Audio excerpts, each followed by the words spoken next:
আসসালামু আলাইকুম ভিউয়ার, সবাইকে ওয়েলকাম করছি আমার নতুন আরও একটি ভিডিওতে।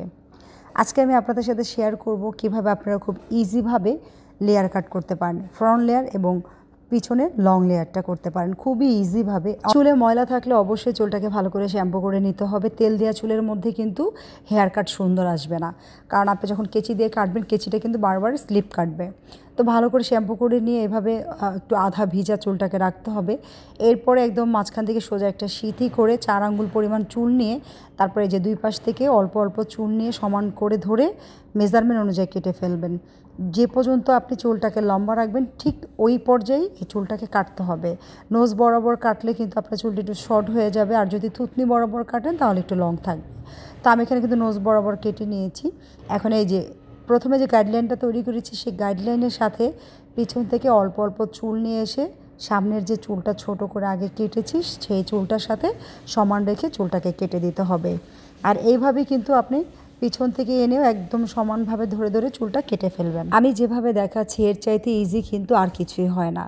আমাদের কাটতে কাটতে অভ্যাস হয়ে গেছে, আমরা কিন্তু অনেকভাবেই চুলটা চাইলে কাটতে পারি। তো আপনারা যাতে ঘরে বসে খুব সহজভাবে কাটতে পারেন আমি সেই টেকনিকটাই আপনাদেরকে দেখিয়ে দিচ্ছি। প্রথমে হচ্ছে ফ্রন্ট লেয়ারটা করে নিতে হবে। ফ্রন্ট লেয়ারটাই হচ্ছে আমাদের গাইডলাইন। ফ্রন্ট লেয়ারটা যত সুন্দর হবে পিছনের সাইডের চুলটাও কিন্তু ততটাই সুন্দর হবে। আর আপনি ফ্রন্ট লেয়ার যদি উল্টাপাল্টা করে ফেলেন, ছোট বড় করে ফেলেন, তাহলে কিন্তু পিছনের চুলটা মোটেও সুন্দর হবে না, কারণ আপনার গাইডলাইন অনুযায়ী কিন্তু চুলটা কাটবেন। আপনার প্রথম গাইডলাইনটাই যদি সুন্দর না হয় তাহলে আপনার পেছনের চুলটা কিন্তু সুন্দর করতে পারবেন না। আমার সামনের চুলটা সেটিং করা শেষ হয়ে গেছে, এখন আমি পিছনের চুলটা কেটে নেব। অবশ্যই চুলগুলো শুকনো থাকলে পানি দিয়ে ভেজে নিতে হবে।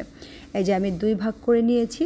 এখন পিছনের চুলটা সব সামনে নিয়ে এসেছি। এখানে কিন্তু আমার মেজারমেন্ট নেই, কারণ এখানে কিন্তু উনি লং রাখবেন, আমার ক্লায়েন্ট উনি লং চুলটা রাখতে চেয়েছেন। এই জন্য কিন্তু আমাকে নিচে থেকে একটু সোজা করে সামনের দিকে নিয়ে এসে একটু হালকা অ্যাঙ্গেল করে নিয়ে আমি চুলটা কেটে দিয়েছি। তো চুল যত পাতলা হবে তত ছোট রাখার চেষ্টা করবেন, তাহলে কিন্তু আপনার চুলের শেপটা সুন্দর আসবে এবং ভালো দেখা যাবে। তো আমরা যেহেতু ক্লায়েন্টের চুলের উপরেই এই হেয়ার কাটটার ভিডিও নিয়েছি, তো তার পছন্দ অনুযায়ী কিন্তু আমরা লংটা রেখে আপনাদেরকে দেখিয়ে দিয়েছি। আর যদি এটা আমার মডেল হতো তাহলে অবশ্যই আমি চুলটা শর্ট করে আপনাকে দেখাতাম, কারণ চুল শর্ট থাকলে লেয়ারটা সুন্দর লাগে এবং লেয়ারটা বোঝা যায়। শর্ট থাকলে সুন্দর লাগে আমি কেন বলছি, কারণ যার হেয়ারটা অতিরিক্ত পাতলা, সেই পাতলা হেয়ার আপনি যত লং করবেন আপনার ভলিউমটা বোঝা যাবে না, ভালোও লাগবে না। আর যাদের চুলের গোছা মাশাআল্লাহ অনেক ভালো, তারা যদি লং রাখেন, বাটারফ্লাই কাট দেন, আপনার চুল কিন্তু খুব সুন্দর লাগবে।